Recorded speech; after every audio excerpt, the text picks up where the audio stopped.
Welcome to the lounge. And my name is Toby Roydell, and I'm so glad you joined me today. What if someone is hurt? Should I help him? What if I make it worse? Here is what you can do.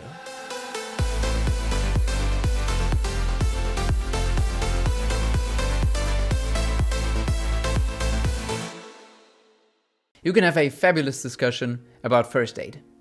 When to give it, how, and when it might even be too dangerous.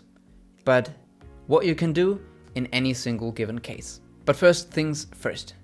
In every single country, there might be different rules and laws that apply to giving first aid. So definitely make sure to check out what is the actual law situation in your country, because that has a high impact on how you give first aid and when you give first aid and how far you can go. There even have been several really sad cases in the past where people giving first aid were sued afterwards and even punished for it. In general, it is everyone's duty to help, to give first aid in every situation where it is necessary and needed.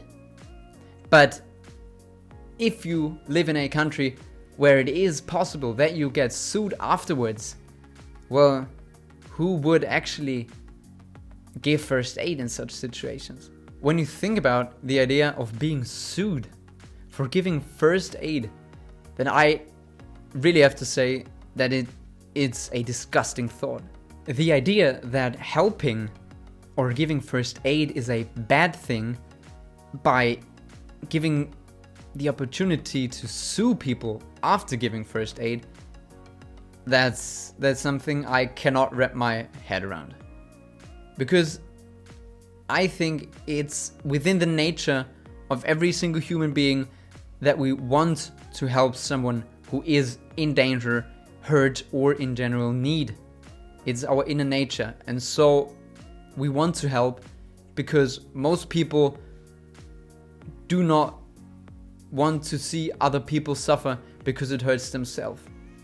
So helping is an absolute natural thing and should never be sued or punished in any way, shape, or form. So much for the legal part of things. Another topic and another problem that I see when it comes to giving first aid and helping other people in, let's take an accident situation, because that's the most likely that can occur on a daily basis. There is a huge difference between you seeing just a human, a fellow human being, when you come to an accident, to a scene, or if you see a man, a woman, a child, a foreigner, someone with another tone of skin, someone who speaks a language that makes you feel uncomfortable. That should not happen. Within an accident, you should only see a fellow human being who is in need, in danger, or in pain. That's why we give first aid, and that's why we help. When you start assessing a situation from that perspective, the only outcome is a lot of precious time wasted. Nothing else.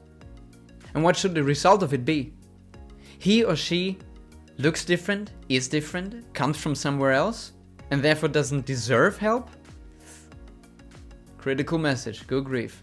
This is mainly because it's not on us, the one giving first aid, to decide who's the one who should receive help and who's the one who should not receive help.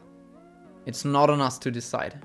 And especially if there are more people that need help, there are always, or in most of the cases, there are people around, just watching, not quite knowing what to do. Delegate actions. Tell them what to do. No one of them will say, no, I don't want to do that. They will all help. Believe me, they will all help. If you tell them, do this, do that, call an ambulance, easy tasks if you can, and they will do that. In the best case scenario, people bring themselves in. But if you are the one if you're the first one to help, other people will join you. You're never alone in such a situation. Finally, the most important thing is to do something. To not just be a helpless bystander that does not know what to do and feeling completely overrun by the situation. Speaking of what you can do, there are two separate things that are important here. You should always help as far as you can. That means physically and mentally. Physical help means something like carrying a person out of an immediate danger zone. Like on a highway where a person is probably lying in the middle of the road. There's no other chance as to get them out of the danger zone as fast as possible. And mentally basically just means that you're able to handle the situation properly. Another point is that you need to make sure that you are safe by helping before helping others.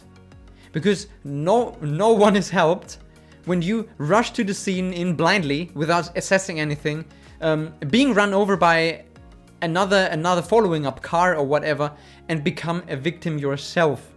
That just makes the situation even more difficult for the upcoming ambulance forces to handle the situation by themselves. So first you need to be safe, and then you can help others. If someone is absolutely out of your reach, it is sad, but you can't do much in this situation. So let me give you an example. When there's an entire route of highway between you and the person in need, that would be the case where you sadly cannot help the person because he's absolutely out of your reach. But there are a lot of more things that you should or need to know. And these are the parts and the knowledge that you need when you are at the person or working on the person, him or herself. For that, I can only tell you, refresh your knowledge on your first aid course. There's basically nothing else you could do there. Just think for yourself, do you still know how to put someone into recovery position? Or do you still know how to correctly get a helmet of a motorcyclist? These and a lot more are part of a skill set that for which you just need to take part in a first aid course. Oh, I forgot an important one. Do you know your numbers, your emergency numbers? Or even if you are on holidays in another country, make sure you know the local emergency numbers in case you need them. You'll never know. Because as you probably can tell, accidents happen when you least expect them. A little side topic that I feel I need to address because it is featured in a lot of criminal stories and seems to be in the back of the head of at least a few people, is that there might be criminals fooling you into helping them, and they then take advantage of the situation and rob or harm you. So in that situation, they pretended to being in danger or in need, and they prey on people falling for that. That leads to the question that every one of us has to answer for themselves. If they do not help in situations that seem as someone could be in real danger or real need just because of the fear that it could be fake, or if you just help because it is your nature. And this question is quite difficult, and everyone has to decide for themselves. I can only tell you, I would help every single time I can. Finally, I hope that you help as well. Because you do not assess the situation on, do I like the person? Does this person deserve help? Is this person even to be helped? No. Assessing a situation correctly means that you are always alert, always focused on the next steps, on the next correct steps. Coming to a scene is a rare incident. That does not happen on a daily basis, and you have to take that into account, that it can happen anytime and pretty much anywhere. I really hope that when your girlfriend, boyfriend, son, daughter, any loved one is in real danger and helplessly struggling, then I hope that there is someone out there standing up for them and giving first aid. Just like you would do for mine, right? If you liked today's video, you can give it a thumbs up. And if you have any other opinion on today's topic, just share them with me in the comments below. I'm Toby Roydell, and thank you so much for joining me today. And I hope to see you again next time, safe and sound, here in my lounge.